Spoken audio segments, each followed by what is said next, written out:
సృష్టికర్త. ఎంతోమంది సృష్టికర్తలు ఉన్నారు. అంటే ఎన్నో ప్లానెట్స్ గ్రహాల్లో కానీ, ఎక్కడైనా కానీ వారు ఏదైతే అనుకున్నారో అద్భుతమైన లోకాన్ని సృష్టించారు, క్రియేట్ చేసుకున్నారు. ఈ భూమి గురించి మనం మాట్లాడుకుందాం. ఈ భూమి యొక్క సృష్టికర్త. వాళ్ళు ఎన్నో లోకాలు సృష్టించినా అవన్నీ ఇప్పుడు మనకు తెలియదు కాబట్టి భూమి గురించే మాట్లాడుకుందాం. అసలు సృష్టికర్త ఈ సృష్టి చేయాలని ఎందుకు అనుకున్నారు? మనకి సడన్గా ఏదో ఒక ఆలోచన వస్తుంది. ఒక అద్భుతంగా చెట్లు పెట్టుకోవాలని, గార్డెన్ పెట్టుకోవాలని, ఉయ్యాలు పెట్టుకోవాలని, రకరకాలుగా కొందరు పెయింటింగ్ వేయాలని, ఇవన్నీ రకరకాలైన ఆలోచన వచ్చినప్పుడు అవి క్రియేట్ అవుతున్నాయి. అంటే క్రియేట్ ఎలా అవుతున్నాయి? ఇక్కడ మనం చేస్తున్నాం, భౌతికంగా వాటిని చేస్తున్నాం. చెయ్యింది అక్కడ అవ్వవు, పనులు అవ్వవు. కానీ ఆ సృష్టికర్త అంటే ఎలా ఉంటుందంటే, ఎలా క్రియేట్ అవుతున్నాయంటే, ఒకసారి నాది దివ్య శరీరం అనేది ఒకటి ఉంది. ఈ 7 శరీరాలు కాకుండా సూక్ష్మ శరీరం, కారణ శరీరం ఇవన్నీ కాకుండా ఎంతో కాలం, ఎంతో కష్టపడి, ఎన్నో యుగాలు కష్టపడి ఒక పరిశోధనాశాలలో, యూనివర్సల్లో ఎన్నో రకాలుగా క్రియేట్ చేసి ఏర్పడినదే. నేను ఎంతో జ్ఞానాన్ని, సౌందర్యాన్ని, రహస్యమైన, నిగూఢమైన, రహస్యమైన విషయాలని, అన్ని కళలను అన్ని కలిపి పంచామృతం అంటారు. పూజల్లో మనం అన్ని కలిపి పంచామృతం తయారు చేస్తారు. అలాగే అన్ని కలిపి ఒక దివ్య శరీరాన్ని తయారు చేసుకుంది. ఆ దివ్య శరీరానికి అలాంటి దివ్య శరీరం ఇంకొక చోట ఎక్కడన్నా ఉందా? ఆ దివ్య శరీరం యొక్క అనుభవాలు, అనుభూతులు ఏమిటి అని వెతకటం మొదలుపెట్టాను. అలా వెతుక్కుంటూ వెళుతున్నాను శూన్యంలో. శూన్యము అంటే ఏమీ లేదు అనుకునేది. ఆ శూన్యంలో దిగినప్పుడు దాని మహత్తరమైన ఆనందం ఏంటో, దృశ్యం ఏంటో అర్థమవుతుంది. శూన్యం అంటే ఏమీ లేకపోవటం కాదు, అన్నీ ఉన్నవే శూన్యం, అన్నీ ఉన్నాయి. అక్కడ ఆ శరీరంతో చూస్తేనే అర్థమవుతుంది. ఇక్కడ ఏమీ లేని ఈ భౌతిక రూపంతో ఆలోచిస్తే శూన్యం ఏమీ లేదు అని వస్తుంది. కానీ అన్నీ ఉన్నాయి. ఈ శూన్యం ఏమీ లేని ఈ శూన్యంలో, ఆకాశంలో ఎన్ని ఉన్నాయో, ఎన్ని నక్షత్రాలు ఉన్నాయో, ఎన్ని రహస్యమైన కనపడనటువంటివి ఉన్నాయో, ఎన్ని చంద్రుళ్ళు ఉన్నారో, ఎన్ని ప్లానెట్స్ ఉన్నాయో, అవన్నీ అసలు మనం తలచటానికి కూడా, తలవడానికి కూడా వీలైనటువంటి ఉన్నాయి, అన్నీ ఉన్నాయి. అలాగే శూన్యంలో వెళుతూ వెళుతూ ఉంటే ఒక చోట ఎక్కడికో వెళ్ళిపోయాను, వెతుక్కుంటూ. ఎక్కడా నాకు కనిపించలేదు. ఒక చోట నదిలో సుడిగుండం ఎలా అయితే తిరుగుతుందో, అండపిండ బ్రహ్మాండం అని ఒక పెద్ద బ్రహ్మాండాన్ని చూశాను. ఆ బ్రహ్మాండం ఎలా ఉందంటే, ఇలా వర్తులాకారంలో రకరకాల, అసలు ఎలా వర్ణించాలి? ఆ రంగులేనా, ఆ క్రియేషనేనా, ఆ కలర్సు, అందులో నుంచే కృష్ణుడు కనపడుతున్నాడు, అందులో నుంచే రాముడు కనిపిస్తున్నాడు, అందులో నుంచే మహామహులన్నీ కనపడుతున్నాయి, అందులో నుంచే నక్షత్రాలు కనపడుతున్నాయి. అన్నీ ఇలా పైకొచ్చి ఒక ఆకారం తీసుకుని మళ్ళీ అందులోకి వెళ్ళిపోతున్నాయి. అవి వాటిని మనం గుర్తుపట్టే లోపలే వెళ్ళిపోతున్నాయి. అలా అద్భుతంగా చూస్తూ నుంచున్నప్పుడు అందులో నుంచి పత్రిజీ లేచారు. లేచి అప్పుడు నేను అడిగాను, కానీ పత్రిజీది ఈ రూపం కాదు, చాలా ఆయన నేను గుర్తుపట్టాను. ఈయన పత్రిజీ మన సార్ అన్న విషయం గుర్తుపట్టి అక్కడ నమస్కారం చేసుకుని, సార్ ఏది ఇదంతా, ఏమిటి ఇంత అద్భుతంగా, పెద్ద షిప్పుల్లాగాను అందులో నుంచే లెగుస్తున్నాయి. సముద్ర జీవులు అందులో నుంచే లెగుస్తున్నాయి. అన్నీ ఒకటి కాదు. ఈ భూమి మీద మనం ఏమైతే చూసామో, ఏమైతే విన్నామో, చదివామో అవి మాత్రమే మన మైండ్‌లో ఉంటాయి. కానీ ఇంకా ఎంత అద్భుతమైనవి, ఒక నక్షత్ర మండలము అని అంటున్నాం. ఆ మండలం మొత్తం అక్కడ ఒక చిన్న గోళీలాగా కనిపించింది. అంటే ఎంత అద్భుతంగా లెగుస్తున్నాయి అందులో నుంచి అని నేను సార్‌ని అడిగాను. "ఏమిటి సార్ ఇవన్నీ" అంటే, క్రియేషన్, సృష్టి. సృష్టికర్త అంటే నేనేమనుకున్నాను, పురుషుడు అంటే ఒక దైవము, నారాయణుడు. ఒక ఆది శక్తి అంటే ఒక పార్వతీదేవో, ఎవరో సంథింగ్ ఒక పవరు.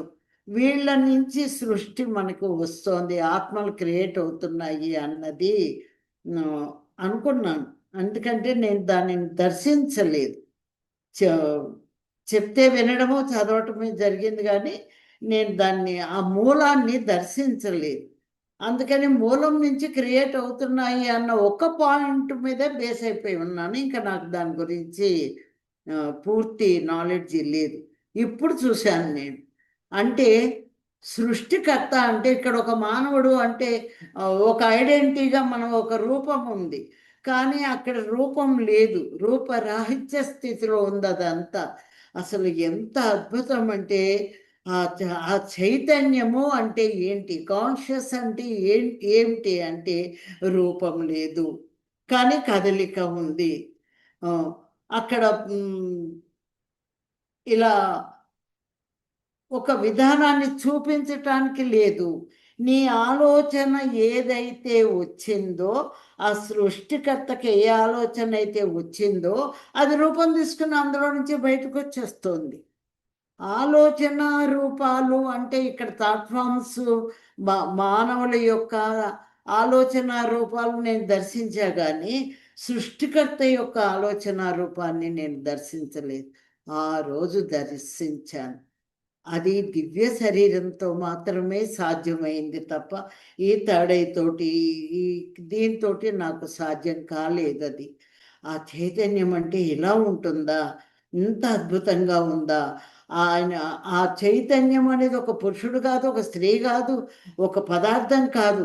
ఒక అనంతమైన పవర్. ఆ పవర్‌లో నుంచి ఎలాంటి ఆలోచనలు వస్తున్నాయో, ఆలోచనలన్నీ ఒక గ్రహాల్లాగా, ఒక వీటిల్లాగా రకరకాలుగా ఇవాళ సైంటిస్టులందరూ కలిసి మేము రాకెట్ కనుగొన్నాము, మేము ఇవి కనుగొన్నాము అంటే కాదు. ఇవన్నీ అక్కడ ఆఫ్టర్ ఆల్ అక్కడ క్రియేట్ అవుతున్నాయి. ప్రతీదీ కూడా అక్కడ క్రియేట్ అయ్యి ఇక్కడికొస్తున్నాయి. క్రియేట్ అయ్యి వచ్చిన వాటిని మేము కనుక్కున్నాం అంటున్నారు. అంతేగాని మన సొంత బుర్రతో కనుక్కున్నది కాదు. అది ఇక్కడ మట్టుకే పరిమితం. ఎలాంటిదైనా ఎంత అద్భుతమైన సృష్టి జరుగుతోందంటే అక్కడ చెప్పలేము. గ్రహాలే వెళ్ళిపోతున్నాయా? ప్లానెట్స్ వెళ్ళిపోతున్నాయా? లోకాలే వెళ్ళిపోతున్నాయా? రకరకాలైనటువంటి సుందర వనాలే వెళ్ళిపోతున్నాయా? అసలు అవి ఎక్కడెక్కడ ఎవరెవరి ఆలోచనలు ఎక్కడెక్కడికి వెళ్ళిపోతున్నాయో తెలియట్లేదు. నేను ఒకసారి ఏమి వచ్చిందంటే, నే సార్ బయటకు వచ్చారు. బయటకు వచ్చి దివ్య శరీరంతో మూలాన్ని దర్శించుకున్నావు గదా! అన్నారు. ధన్యురాలిని స్వామి. ఈ జన్మ ధన్యమైంది నాకు. హ్మ్. నా ఈ దివ్య శరీరానికి మీరు ఎంతో సహాయం చేశారు. మీ జ్ఞానం ఎంతో కూడా నాకు అవసరమైంది. కానీ ఈ దివ్య శరీరం అంతా బాగానే ఉంది గానీ, అది వెళ్ళిపోతూనే ఉంటోంది. దానికి నిలకడ కనిపించలేదు అని చెప్పి నేనడిగాను. దివ్య శరీరం యొక్క ఆహ్ బుద్ధి అంతే. ఇక్కడ మనం ఎలాగైతే కొన్ని బుద్ధి ఉండి మనం పనులు చేసుకుంటామో, అలాగే దానికంటూ ఒక కాన్షియస్ ఉంది. అది ఎప్పుడూ కొత్తదనాన్ని కోసం వెతుక్కుంటూ వెళ్ళిపోతూనే ఉంటుంది ఆ దివ్య శరీరం. ఇప్పుడు సూక్ష్మ శరీరానికి మనకి ఎలా అయితే లింక్ ఉందో సిల్వర్ కార్డు, అలాగే దానికి ఈ మొత్తం శరీరంలో ఉండే అన్నిటిని కలిపి ఒక ముద్దలాగా ఉండి దాంట్లో నుంచి ఆ దివ్య శరీరం కనెక్ట్ అయ్యి ఉంది. అది ఇప్పటికీ ఈ శరీరానికి కనెక్ట్ అయ్యి ఉంది కాబట్టే ఇవన్నీ దాని ద్వారా చూసి ఈ మైండ్ ద్వారా నేను గ్రహించుకొని నేను రాసుకోగలిగాను, చెప్పగలుగుతున్నాను. ఏదైనా ఈ మైండే తీసుకోవాలి ఇక్కడ, ఈ మెదడు. అప్పుడు దాంట్లో నుంచి వచ్చిన సృష్టికర్త ఏమని చెప్పారంటే, మనిషివి కాకు, మనిషివి కాకు, ఆలోచించు, మానవుడివి కాదు, మనిషివి కాదు, ఆలోచించు అని ఒక పద్య రూపంలో వస్తోంది. ఇదేంటి, మన మనుషులం కాదా? మానవ శరీరాలమే, మనిషివి కాకు, మనిషివి కాకు అంటారేమిటి అని. అప్పుడు అర్థమయ్యింది. మనం ఒక బిడ్డను కనాలంటే ఎలాంటి బిడ్డ కావాలి? నీ పోలిక, నా బిడ్డ పుట్టగానే తండ్రి పోలిక, అమ్మమ్మ పోలిక, తాత పోలిక, పోలిక ఎవరిదా అని చూస్తారు ముందు. ఆ ముఖంలో పోలిక ఎవరిదా అనేది కనపడుతోంది కాబట్టి. అంటే మనము క్రియేట్ చేసుకున్నటువంటి మన బిడ్డ రంగు, రూపు ఇది ఎలా ఉంటుంది అనేది మనకు అర్థమవుతుందో, అలాగే సృష్టికర్త ఏమనుకున్నాడంటే, ముందు ఒక అద్భుతమైన గ్రహాన్ని తయారు చేశాడు, ఈ భూమండలం. అందులో నుంచే ఈ భూమండలం వచ్చింది. ఈ భూమండలాన్ని ఎవరైతే సృష్టించారో ఆ సృష్టికర్తకి నారాయణుడు అని పెట్టుకుంటారో, శివుడు అని పెట్టుకుంటారో, అల్లా అని పెట్టుకుంటారో, ఏదైనా పేరు పెట్టుకోనియండి. ఇవన్నీ రూపాలు మాత్రమే. రూపం లేనటువంటి ఆ సృష్టికర్త అందులో నుంచి జనించిందే ఈ భూమి. ఈ భూమిని ఎంత అద్భుతంగా ఆయన సృష్టించాడంటే, మనం కన్న బిడ్డ కోసం మన జీవితాన్ని ఎలా దారిపోస్తున్నామో, ఆయన సృష్టించినటువంటి భూమండలంని ఎలా ఉండాలి అన్న ఆయన ఆలోచన. ఈ భూమి దేనికోసం సృష్టింపబడింది, ఆయన ఆలోచనతోటి ఎలా సృష్టించాడు, ఇది మహాద్భుతంగా నేను ఒక భూమండలాన్ని సృష్టించాలి. దేనికి సృష్టించాలి? ఉయ్యాల ఎందుకే ఉంటుంది? పసిబిడ్డను పడుకోబెడతాం కోసం. అలాగే ఈ భూమండలం ఎందుకు ఉంది అంటే, ఇక్కడ ఆయన బిడ్డల్ని ఇక్కడ పెట్టి పెంచటం కోసం ఆయన సృష్టించాడు. ఎలా సృష్టించారు?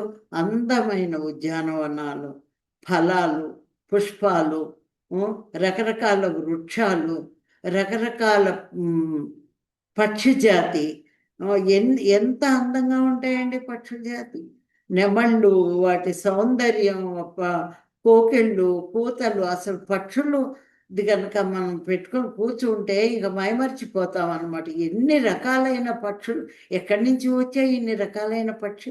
ఒక్క పక్షి కాదు కదా, అనేక వేల రకాల పక్షులు ఉన్నాయి, అనేక వేల రకాల జంతువులు ఉన్నాయి. ఒక అడవిని సృష్టించారు. అడవిలో ఆ చెట్ల మీద పక్షుల్ని, ఆ అడవిలో జంతువుల్ని, చెట్ల మీద ఎగబాకే జంతువులు, నడిచే జంతువులు, రకరకాల క్రూరము, అన్ని జంతువులు. ఆ రోజుల్లో క్రూరత్వము అనేది లేదు. ఒక జంతువు ఇంకో జంతువుని తినేది అనేది కూడా లేదు. అన్నీ అద్భుతాలే, అన్నీ ఆనందమే, అంతా శాంతే, అన్నీ కలిసి ఉన్నాయి. యానిమల్స్ అన్నీ కలిసి ఉన్నాయి, అలాగే పక్షులన్నీ కలిసి ఉన్నాయి. అలా అద్భుతమైన భూమిని ఆయన సృష్టించారు. ఈ భూమిని సృష్టించినప్పుడు ఎంత అందంగా ఉందంటే, అప్పుడు 3 వంతుల సముద్రం లేదు, మొత్తం భూమే ఉంది, నదులు ఉన్నాయి, జలాలు ఉన్నాయి.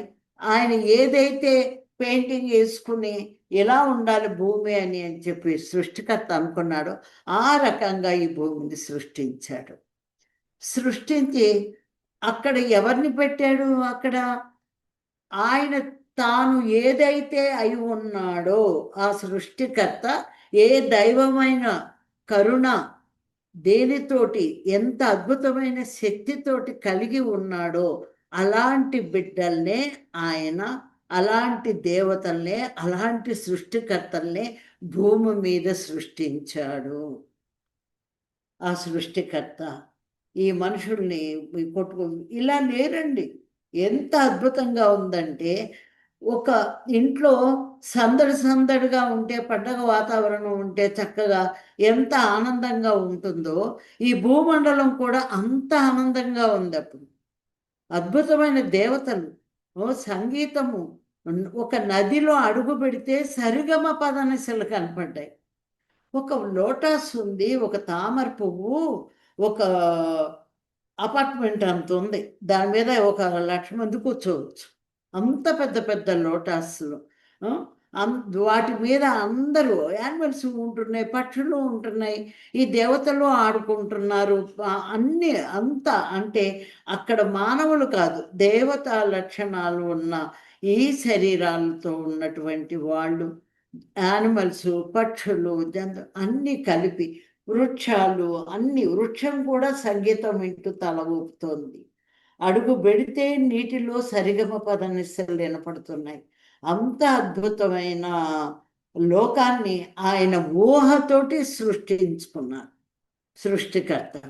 ఇక్కడ సృష్టికర్త అంటే ఎవరు అని ఒక పేరు పెట్టుకుని, ఒక మతం పెట్టుకుని ఈయనే సృష్టికర్త ఇంకొకడు కాదు అన్న వైఫల్యం అప్పుడు లేదు.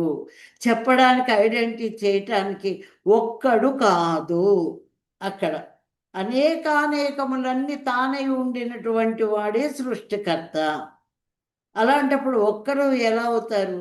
ఇక్కడ మనం ఒక్కరున ఐడెంటిటీ చేసుకుంటున్నాం మన మతాల ప్రకారం. కానీ ఆ సృష్టికర్తని ఆ రోజు ఆ సృష్టి విధానాన్ని చూసి మైమరిచిపోయాను. 26 గంటల ధ్యానంలో నాకు ఇదంతా జరిగింది. అంత అద్భుతమైన భూమండలం మీద ఈరోజు మనం ఉన్నాము అంటే ఎంత అదృష్టం చేసుకున్నాము. అలా ఆ దేవతలందరూ అంత అద్భుతంగా ఉన్నప్పుడు అక్కడ ఎలాంటి ఆపదలు లేవు, ఎలాంటి పాము కాట్లు లేవు, పులుల బాధ లేదు, రాక్షసుల బాధ లేదు, ఏమీ లేదు. అద్భుతమైన దేవతాలోకం అంటే ఈ భూమి ఎక్కడో ఉందనుకుంటున్నాం, ఈ భూమండలమే. ఇహము పరము రెండు ఇక్కడే ఉన్నాయి, ఎక్కడో లేవు. రెండు ఇక్కడే ఉన్నాయి. అంత అద్భుతంగా ఆ భూమిని సృష్టించింది. మరి అలాంటి భూమి ఎందుకు ఇలా పతనం అయిపోయింది? ఎందుకు ఇలా రాక్షసత్వం విజృంభించింది? ఎందుకు ఈ అసూయలు, నేనులు వచ్చినాయి? ఎందుకు ఈ అహంకారాలు వచ్చినాయి? ఎందుకు ఇలా తయారయ్యారు అని అంటే, ఆ రోజుల్లో కూడా సృష్టికర్త నియమానుసారమే జరుగుతూ వచ్చింది ఆ భూమి. సడన్గా ఎలాంటి ఫీలింగ్స్ లేకుండా హ్యాపీగా ఉన్నారు. క్రియేషన్ జరగాలనుకున్నారు. అదే సృష్టికర్త మనం తయారు చేసి ఇక్కడికి పంపాం. కానీ ఎప్పుడు మనమే తయారు చేసి ఇక్కడ పంపటానికి అవ్వదు. వాళ్ళు కూడా సృష్టికర్తలు అవ్వాలి. అంటే వాళ్ళే సృష్టించుకోవాలి. సృష్టించుకోవాలి అంటే బిడ్డల్ని క్రియేట్ చేసుకోవాలి. అలా ఈ భూమి మీద వాళ్ళే సృష్టించుకుంటారు. అద్భుతంగా జరుగుతుంది. ఇప్పుడులాగా 9 నెలలు కడుపు మోసి బిడ్డల కంటం కాదు. క్రియేట్ చేసుకున్నారు వాళ్ళు. ఈ తోటి దాంతోటి వాళ్ళ ఆలోచనలో ఒక బిడ్డ ఎలా ఉండాలి అని క్రియేట్ చేసుకున్నారు. అది 4th డైమెన్షన్‌లో ఇప్పటికీ ఉంది. అది ఒకానొకప్పుడు భూమి మీద ఉందది. ఆ క్రియేషన్ జరిగిన తర్వాత చాలా హ్యాపీగా ఒక యుగం దాకా చాలా అద్భుతంగా జరిగిందక్కడ. అలా ఎంతోమంది క్రియేట్ అయిపోయి నందనవనంలాగా భూమిని దేవతాలోకంతో అలరారుతున్న భూమికి నెమ్మదిగా క్రియేషన్‌లో మార్పులు జరిగినాయి. వాళ్ళు వీళ్ళు క్రియేట్ చేసిన వాళ్ళు బాగానే ఉన్నారు. మళ్ళీ వాళ్ళు ఇంకొకళ్ళని క్రియేట్ చేశారు. ఇంకొకళ్ళని క్రియేట్ చేశారు. అలా క్రియేట్ చేయటంలో ఆలోచనలు, పంచభూతాలు ఎప్పుడైతే భూమి మీద ఆవహించాయో, నీరు, నిప్పు, మరి ఈ భూమి, ఆకాశము, మనసు ఎప్పుడైతే, అప్పుడు ఇంకా మనస్సు రాలేదండి. మనస్సు లేకుండా ఉన్నారు అప్పుడు. ఈ మనస్సు అనేది మానవుడు అయినాక వచ్చింది. అలాంటి ఇది మొదలైందో వాళ్ళ ఇష్టానుసారం కొన్ని మార్పులు చేర్పులతోటి సృష్టి జరగటం మొదలుపెట్టింది. ఆ మార్పులు చేర్పులు ఒకటి చివరికి అనేక రకాలుగా ఇతర లోకాల కొంతమంది కన్ను కూడా ఈ భూమి మీద పడి దీనితోటి దానితోటి కూడా రా యుగాల్లో అది పూర్తిగా మార్పు చెందిపోయి స్వార్థం బయలుదేరింది. మొట్టమొదట నేను అనేది పోయి నాది అనేది వచ్చింది.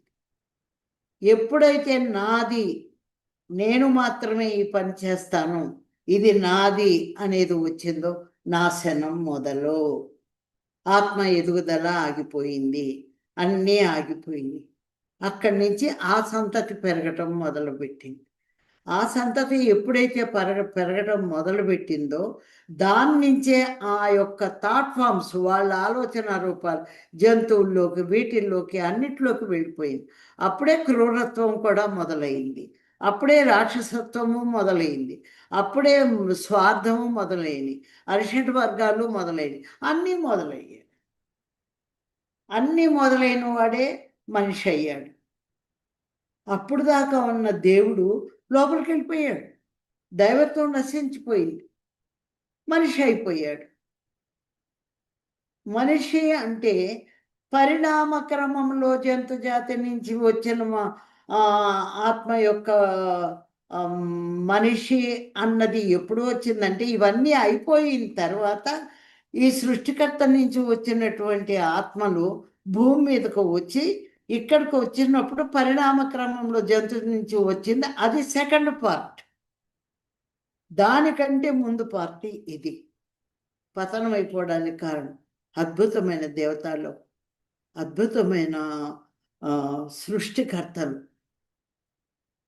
ఆయనతో పాటు మన బిడ్డను ఎలా కంటున్నాం, ఆయన నాలాంటి దైవత్వము గల లక్షణాలు ఉన్న వాళ్ళే భూమి మీద ఉండాలని ఈ భూమిని మహాత్యద్భుతంగా సృష్టిస్తే దేవత తన బిడ్డల్ని, తనలాంటి బిడ్డల్ని దైవత్వంతో ఉన్న వాళ్ళని సృష్టిస్తే చివరికి ఇలా నాశనం అయిపోయి, ఏదైనా ఒకటి ఇలా క్రియేట్ చేస్తే ఇలాగే ఉంటుంది అనేది లేదు అనేది స్పష్టంగా అర్థమైంది. అప్పుడు ప్రతి ఒక్క విషయంలో కూడా ఇలాగే జరుగుతుంది, ఇది ఇలాగే ఉంటుంది అనేది లేదు.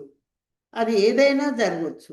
ఎందుకంటే సృష్టికర్త కేవలం ఇది ఒక్కటే కాదు, ఈ భూమి ఒకటే కాదు, ఎన్నో సృష్టించాడు ఆయన.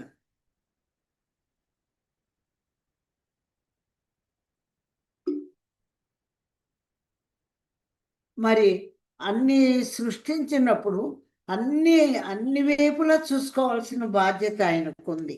అన్ని వైపులా చూసుకుంటున్నారు. అక్కడ యుగం ఒక క్షణం, ఇక్కడ క్షణం ఒక యుగం మనకి. అందుకని ఎన్నో లోకాల్లో చూసుకుంటున్న తర్వాత ఈ భూమిని చూస్తే ఇలా అయిపోయింది. ఎన్ని రకరకాలుగా వీళ్ళు ఇలా అయిపోయారు.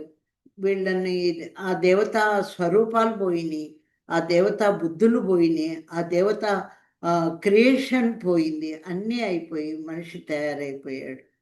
ఈ మనిషి ఎప్పుడైతే తయారైపోయాడో మనసు తయారైపోయింది. ఈ గుణాలు ఎప్పుడైతే వచ్చినాయో మనసు కూడా తయారైపోయింది. మరి ఇలాంటి వాళ్ళని ఎలా మళ్ళీ తిరిగి దేవతలుగా చేయగలగాలి, ఎలా చెప్పగలగాలి? నేను దైవాన్ని అంటే ఇప్పుడున్నే కష్టాల్లో, ఈ ఫాస్ట్ లైఫ్లో అసలు వినేవాళ్ళు ఎవరు? ఎంతమంది వింటున్నారు? మిలియన్ పీపుల్స్లో ఎంతమంది వింటున్నారు? ఎలా దీన్ని ఆయన మార్చగలుగుతారు? నేను ఒకసారి అడిగాను, మీరు దేవతాలోకం సృష్టించినప్పుడు చక్కటి తీయటి నదులు ఇవే ఉన్నాయి, ఒక్క పక్క మాత్రం కొద్దిగా సముద్రం ఉంది, ఇప్పుడు 3 వంతులు సముద్రము, 1 వంతు భూమి ఉంది. ఈ 1 వంతు భూమిలో కూడా ఎడారులు, అడవులు, మంచు పర్వతాలు, మరి ఈ ఈ ప్లేస్లన్నీ అయిపోయి 1వ వంతు భూమి ఉంది, 3 వంతులు అవి ఉన్నాయి. ఈ 1వ వంతు భూమి కూడా సముద్రంలో అక్కడ ముక్క, ఇక్కడ ముక్క, అక్కడ అలా అలా అలా ఉన్నాయి. దానిలో ఈ మానవులు బతకాలంటే మరి కొద్ది స్థలమే అయిపోయింది కదా, ఎందుకు అలాగా 3 వంతులు సముద్రం చేశారు అని అప్పుడు చెప్పారు. ఈ మానవులు ఎప్పుడైతే దేవతలో స్వర్గము ఉందో వేటికి హాని కలగకుండా అన్నీ హ్యాపీగా ఉన్నాయి. కానీ ఎప్పుడైతే ఈ మానవుడు ఈ మాంసభక్షణ అంటూ చేయటం మొదలుపెట్టాడో, అంటే రాక్షసత్వం వాళ్ళలోకొచ్చి మాంసభక్షణ చేసిన తర్వాతే రాక్షసులు తయారయ్యారు. వేరే రాక్షసుడు కొమ్ములుండి వేరే ఎవడు లేడిక్కడ. వీళ్ళే రాక్షసుల్లాగా తయారయ్యారు. ఇప్పుడు ఒక మాంసంతో కూడుకున్నటువంటి శరీరము ఇంకో మాంసాన్ని తింటోంది అంటే రాక్షసత్వమే కదా! మరి మాంసాన్ని తింటున్నానని స్పృహ ఎక్కడుంది? అదే నా ఫుడ్ అనుకుని తింటున్నారు అంటే అది అజ్ఞానంలో రాక్షసుల యొక్క గుణమే గదా! రాక్షసుడే గదా మనుషుల్ని, జంతువుల్ని పట్టుకొని చంపుకొని తినేది. మరి అలాగే యానిమల్స్ అన్నిటినీ తింటున్నారు.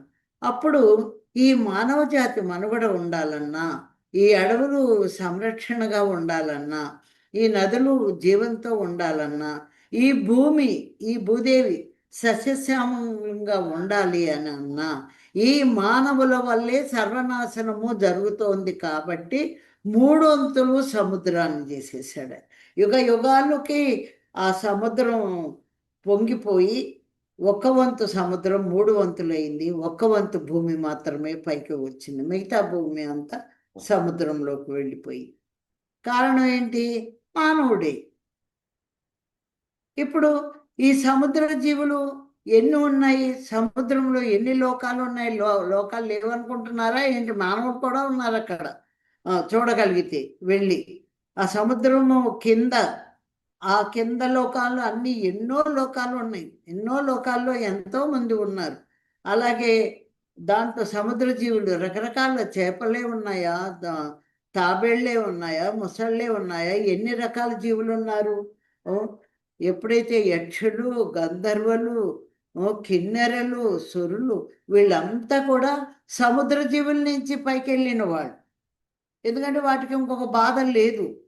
ఆ సముద్రంలోనే ఉండి ఆ పాఠాలన్నీ నేర్చుకుని అందులో ఉండే జీవరాశులు అన్ని రకాలు ఎత్తి వాళ్ళు వెళ్ళిపోతారు. దేవతలు అయిపోతున్నారు. ఇప్పుడు అలాంటి దేవతల్ని, అలాంటి ఎదిగేటువంటి ఆత్మల్ని పట్టుకుని ఈడ్చుకొచ్చి పురుగు దగ్గర నుంచి సమస్తాన్ని పట్టుకొని తింటున్నారు.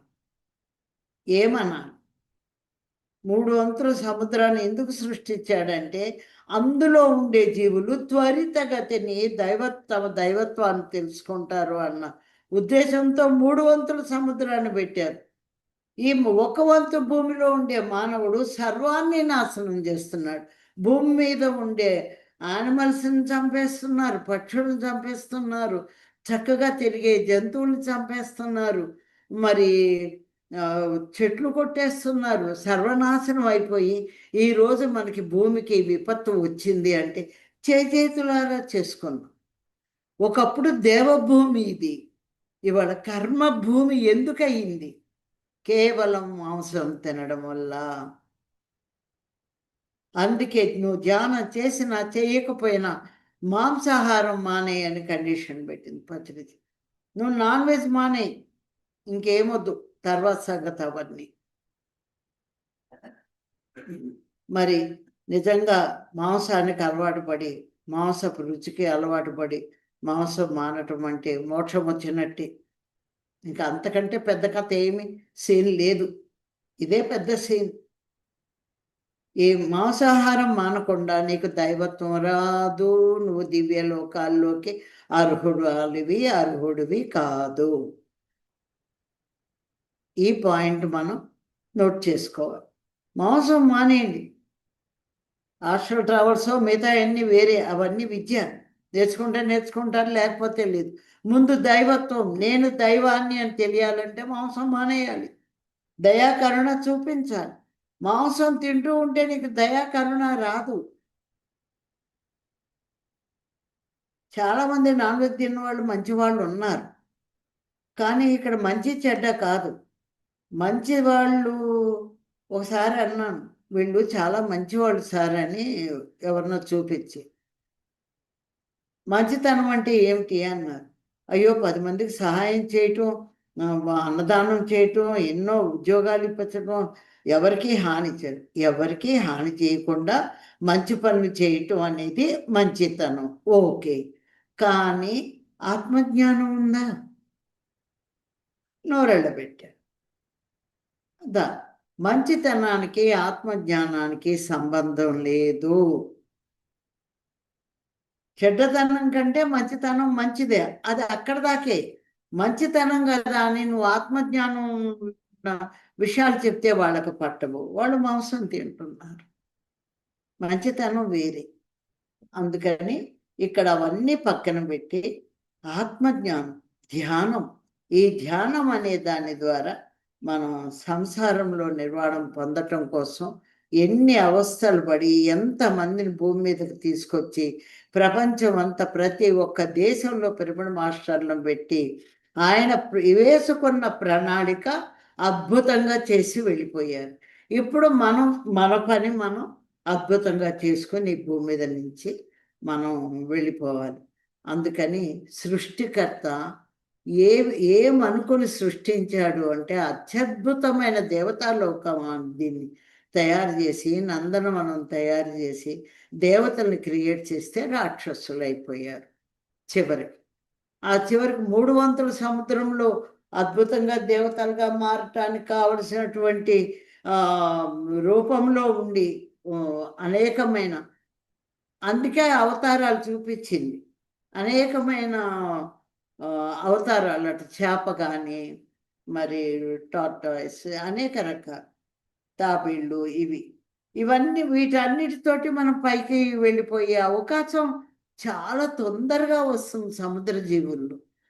అందుకని సముద్ర జీవులు సృష్టించారు.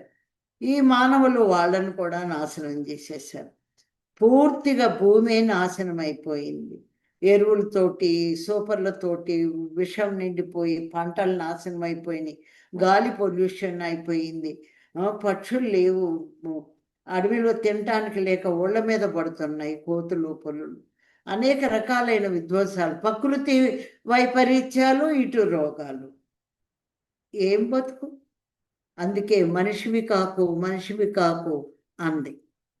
మనిషి వేరు, ఇక్కడ దైవత్వం వేరు. నేను ఈ ధ్యానం వల్ల నేను దైవాన్ని అని తెలుసుకుంటా. దైవత్వం అంటే ఏంటి? కరుణ, దయ, ఆనందం. ప్రపంచ పరిస్థితి ఎలా ఉన్నా ఆనందంగా, ఈ క్షణం ఆనందంగా ఉండటం. ఎన్నో సమస్యలు ఉన్నా ఆనందంగా ఉండటం. ఎందుకంటే సమస్యలన్నీ క్రియేట్ చేసేసుకున్నాం కదా, సృష్టించేసుకున్నాం కదా. ఇది లేకపోతే రేపు ఎలా, అది లేకపోతే రేపు ఎలా క్రియేట్ అయిపోతున్నాయి. అది వస్తుంది, అది ఉంటుంది, నేను పని చేస్తాను, ఈ భావం రాదు. ఇది మన ఆలోచనే. యద్భావం తద్భవతే. నాకు జరుగుతుంది, జరకేం చేస్తుంది? నేను కష్టపడుతున్నాను, జరుగుతుంది. అలా పతనం అయిపోయిన భూమిని తిరిగి ఆ భూమాత, భూదేవి, భూమాత భూమి శరీరం, ఆ భూదేవిని, ఆ మాతని చల్లగా చూసి అద్భుతంగా ఉండాల్సిన దేవతాలోకం కర్మభూమి అయిపోయింది.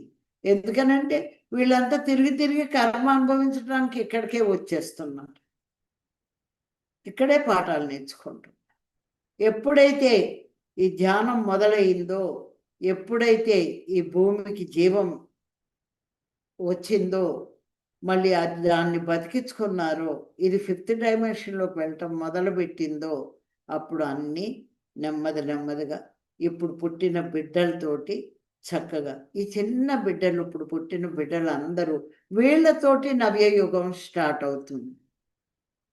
మనతోటి కాదు, వీళ్ళతోటి. మనతోటి ధ్యానయుగం. ధ్యానము, ఈ జ్ఞానము అందించటము, మనం నేర్చుకోవటము, దీంతో సరిపోతుంది. కానీ ఈ బిడ్డలతోటి ఒకానొకప్పుడు దేవతలు ఎలా అయితే భూమి మీద బతికారో, ఎలా ఉన్నారో, వాళ్ళు ఇప్పుడు అలా చేసి చూపించటానికి వచ్చారు వాళ్ళు. అది అలా. మరి ఈరోజు పత్రిజీ ఈ యుగంలో, ఇది పత్రిజీ యుగం. క్రీస్తు శకము అవన్నీ అయిపోయినాయి. ఇది పత్రిజీ శకం, పత్రిజీ యుగం, ధ్యానయుగం. జ్ఞానయుగం. అదే సత్యయుగం. అదే సత్యయుగం. ఇంకా ఇది పెంచుతూ, పెంచుతూ, పెంచుతూ వెళ్ళిపోతుంది. ప్రపంచమంతా నాన్ వెజ్. హింస అలాగే ఉంది. ఎక్కడ చూసినా అలాగే ఉంది. అయితే ఆయన వేసిన ప్రణాళికలో మనం భాగస్వాములం. మన పని ఏమిటి? మనం ఎంత మటికి చేయగలము అని మన పని మనం చేసుకొని మనము కూడా ఏమన్నారు? క్రియేటర్స్ అన్నారు. సృష్టికర్తలు.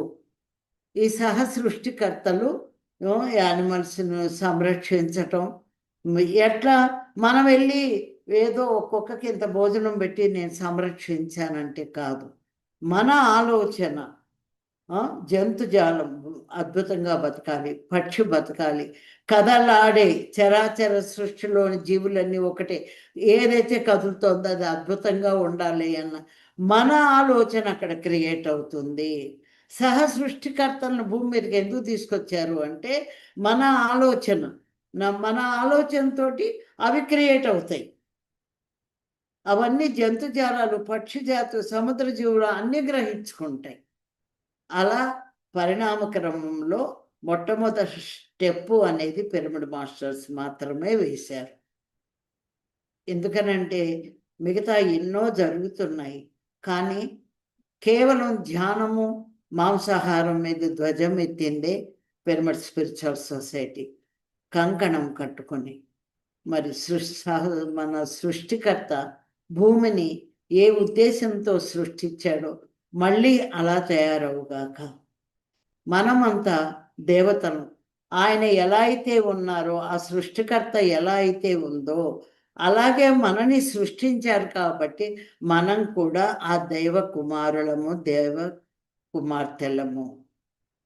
దేవుళ్ళమే. దేవుడంటే పూజలు అందుకుంటూ గుళ్ళో కూర్చున్నవాడు కాదు. అందరూ దైవాలు. అందరిలో దైవత్వం ఉంది. రాక్షసత్వం ప్రబలిపోయింది కాబట్టి ఈ అసూయ, ద్వేష, రాగాలన్నీ వచ్చినాయి కాబట్టి మనిషి అయిపోయాడు. మళ్ళీ మనిషి నుంచి మానవుడు అవ్వాలి. మానవుడి నుంచి దైవత్వంలోకి రావాలి. నువ్వు ఏదైతే జంతు మానవుడు అవుతావు. మానవుడు దాటితో దైవత్వం వస్తుంది. అన్ని సెకండ్లతో రావు. కాలం ఇక్కడ కాలంలో ఉన్నబట్టి ప్రణాళికలో ఈ కాలంలో ఇది జరిగింది.